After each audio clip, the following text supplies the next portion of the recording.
Selamat pagi, perkenalkan nama saya Putu Niharat Nadila, NIM 2027066. Di sini saya akan melakukan pemeriksaan fisik sistem pernafasan pada pasien.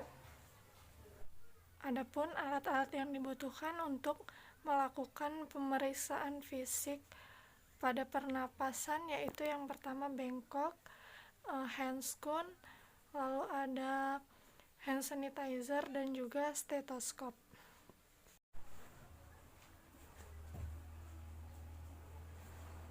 Baiklah, selanjutnya kita memakai handscoon terlebih dahulu.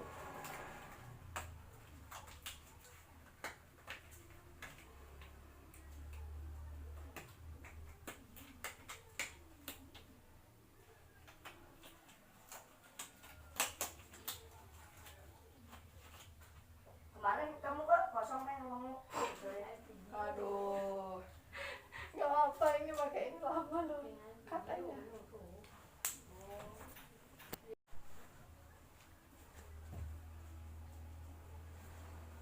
Baiklah, selanjutnya kita memakai handscoon terlebih dahulu.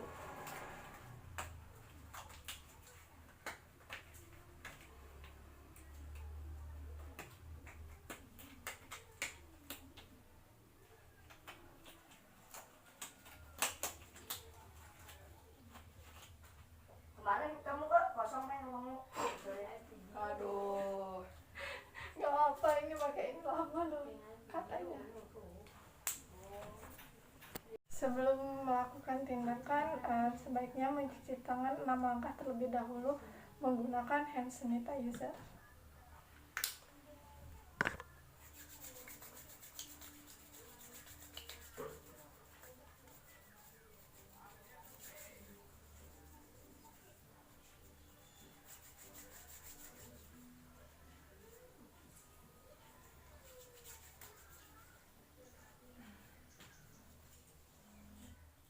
Baiklah, di sini saya akan melakukan pemeriksaan fisik pada sistem pernafasan. Di mana yang pertama yaitu inspeksi, palpasi, perkusi, dan juga auskultasi. Sebelum kita mulai, kita harus mengingat pada proses komunikasi terapeutik, kita mulai dari salam, sapa, dan di akhirnya kita akan akhiri dengan terminasi. Baiklah, kita mulai dari awal dari pemeriksaan fisik. Baiklah, kita mulai dengan mengucapkan salam kepada pasien terlebih dahulu. Selamat siang, Pak. Siang, Sus. Bagaimana keadaannya hari ini, Pak? Sudah lebih baik, Sus. Baiklah, di sini saya akan melakukan pemeriksaan fisik pernafasan Bapak untuk mengetahui bagaimana status pernafasan Bapak. Apakah Bapak bersedia? Bersedia, Sus.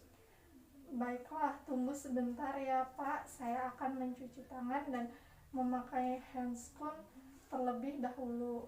Baik, Sus. Baiklah, selanjutnya kita memakai handscoon terlebih dahulu.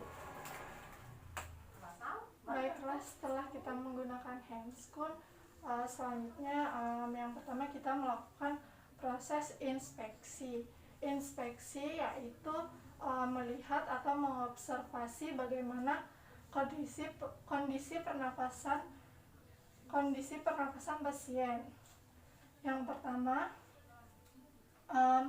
kita lihat dari warna kulit sekitar wajah, bibir. Kita lihat apakah ada kebiruan, karena jika ada perubahan warna menjadi biru atau siagnosis, itu menunjukkan pasien kekurangan oksigen pada tubuhnya. Kemudian kita lihat pada pernafasan pasien atau cara bernafas pasien, apakah pasien terengap-engap, kemudian apakah menggunakan sunting hidung. Kemudian kita lihat di bagian dada, apakah ada upaya yang berlebih saat pasien bernafas. Kemudian bisa kita lihat juga pergerakan dinding dada, apakah eh, ada perbedaan. Kemudian rasio dari saat pasien ekspirasi dan inspirasi, dan kemudian apakah ekspirasi. Kemudian yang kedua kita lakukan proses palpasi. Palpasi yaitu dengan cara meraba artinya meraba kita pertama melakukan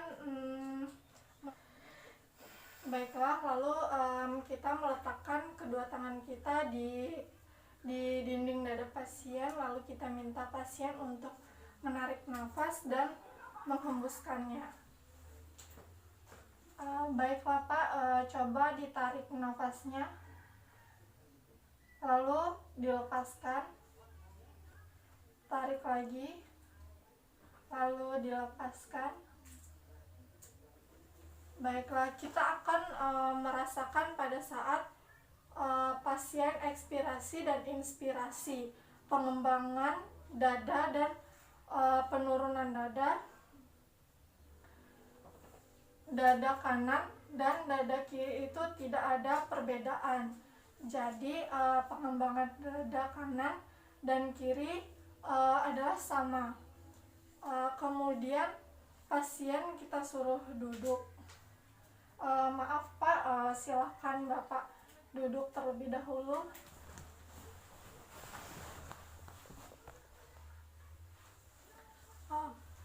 Baiklah, kita lihat apakah di bagian belakang ini daripada saya meminta pasien 2 kali bergerak duduk dan berbaring, saat pasien dengan duduk begini kita juga bisa melihat inspeksi dahulu. Yang pertama, inspeksi bagian dada belakang pasien. Kita lihat tulang belakang, apakah pasien mengalami masalah, apakah dia tiposis, kolibosis atau ortosis. Jadi kalau tiposis cenderung tulang belakang itu dia lebih menonjol ke depan.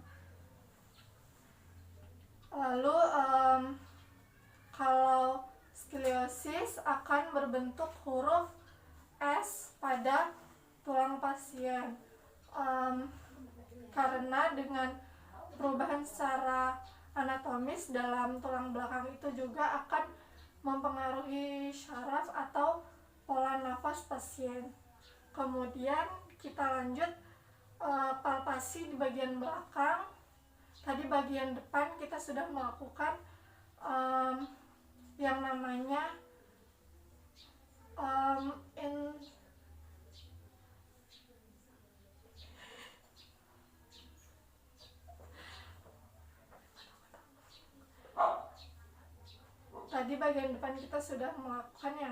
adalah akil penitus. Akil penitus kita buat jari-jari kita seperti kuku-kuku seperti ini.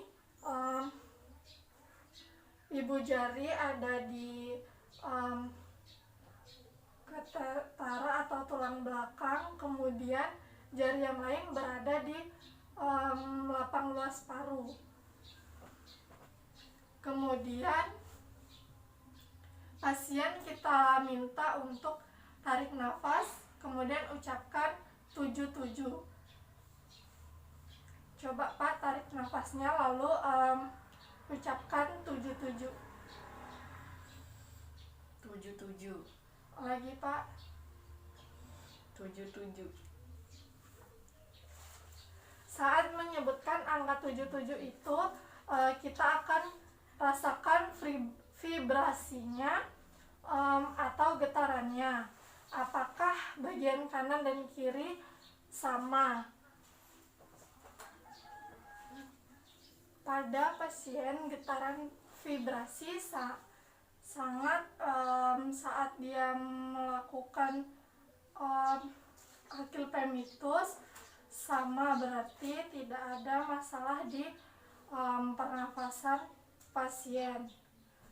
Baiklah Pak, silahkan tidur kembali.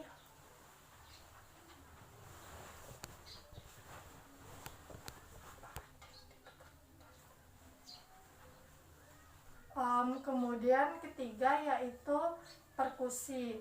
Perkusi pada pernapasan pasien itu kita perkusi pada seluruh lapang dada.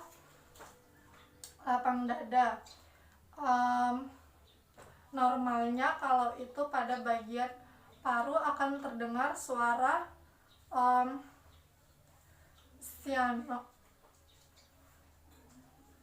sonor atau resonan. Kemudian kalau di saat kita perkusi ada benda yang lebih pekat, itu akan kita dengar suara demis atau pekat. Jadi kalau melihat dada infotorak, dada itu tidak hanya ada di paru, ada jantung sebelah kiri, lalu kemudian ada hati di sebelah kanan di bagian bawah, lalu jika kalau saat lapang dada kita perkusi kita temukan resonan, berarti di situ adalah area paru. Tapi kalau ketemu area yang lebih pekat, itu bisa saja jantung atau hati. Jadi kalau secara pemeriksaan jantung kita akan melihat secara imajiner bahwa jantung ada pada posisi dimana itu bisa kita mulai dari instakonstan 1, instakonstan 2, lalu interkosta 3, kemudian interkosta 4, lalu interkosta 5.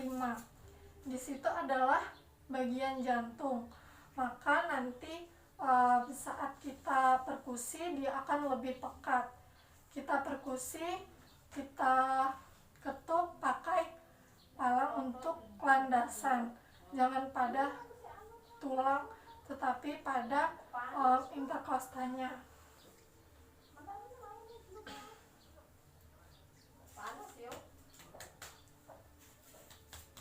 Interkosta 1, interkosta 2,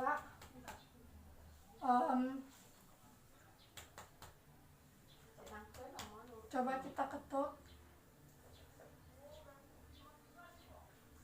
Kalau ini resonan, ke bawah lagi ini sudah mulai pekat, berarti di bawah interkosta ini adalah area jantung. Kemudian bagian yang sebelah kanan, ini dari interkosta 1, 2, ini adalah suara resonan. Kemudian kita turun pada bagian interkosta 4, 5, sebelah kanan itu sudah mulai hati. Puncaknya sekitar ada di interkosta 4 dan 5, sehingga akan timbul suara danas. Kalau terjadi suara saat kita perkusi, ada perubahan suara dari resonan menjadi pekat pada area paru, itu memungkinkan ada bagian dari area paru yang mengalami masalah. Kemungkinan kemungkinan bisa karena refusi atau hemotoraks, sehingga saat dilakukan perkusi ada area-area yang tampak lebih pekat. Kemudian terakhir kita lakukan proses proses auskultasi.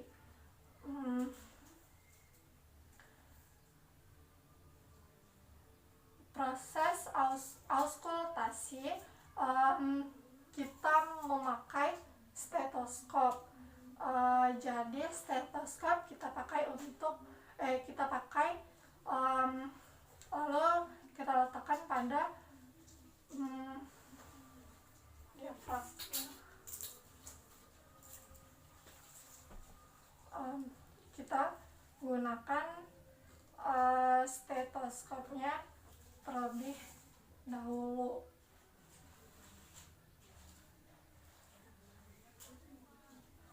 Kalau kita melihat pasien dengan stetoskop, kita lihat pada area yang akan kita lakukan auskultasi, yaitu pada area paru sendiri.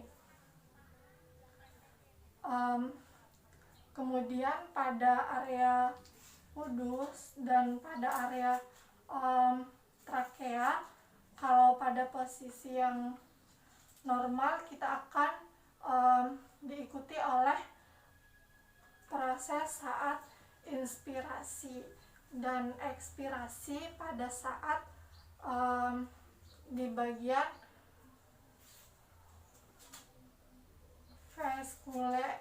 vaskuler atau area paru kiri dan juga paru kanan.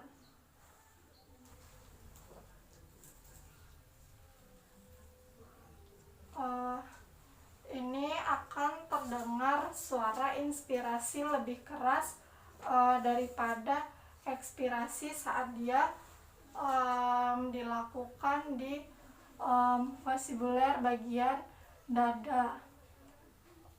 Kalau vesikuler itu ada di interkosta 2 dan juga interkosta 3. Itu antara inspirasi dan ekspirasi itu sama. Kemudian di bronchial itu di sternum bagian atas ini juga ekspirasi lebih tinggi daripada inspirasi.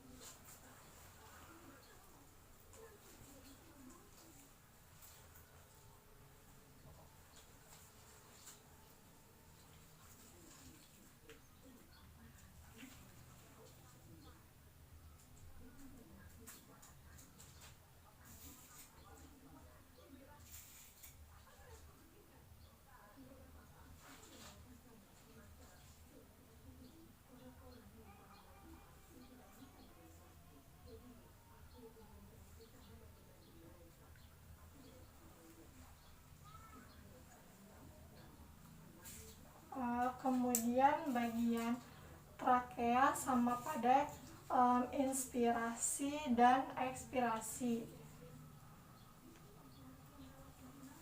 Coba kita periksa kembali.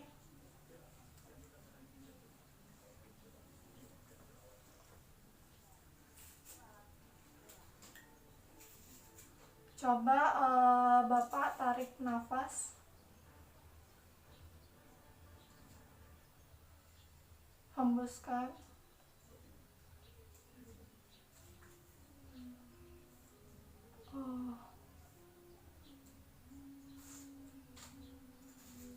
Coba Pak tarik lagi. Lalu hembuskan.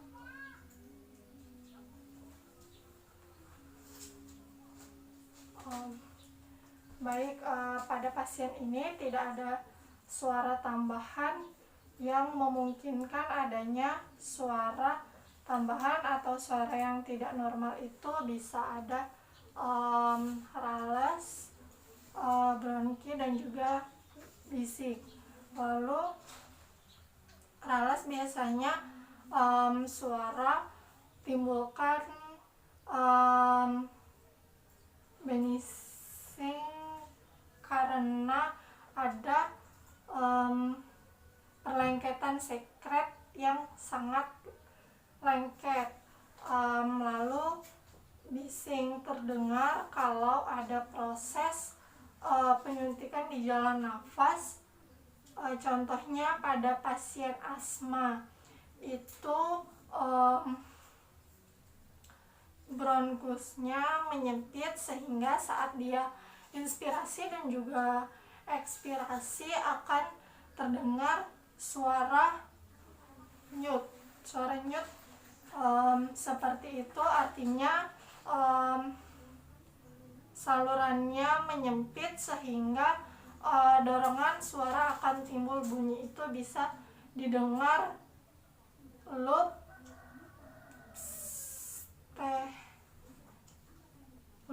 stetoskop atau melalui stetoskop ataupun langsung. Baiklah Pak, pemeriksaan hari ini sudah cukup. Bagaimana rasanya setelah dilakukan pemeriksaan Pak? Sudah lebih baik, Sus. Baiklah Pak, nanti seperti biasa nanti jam 12 saya akan datang ke sini lagi untuk memberikan obat kepada Bapak. Baiklah, saya kira cukup untuk hari ini.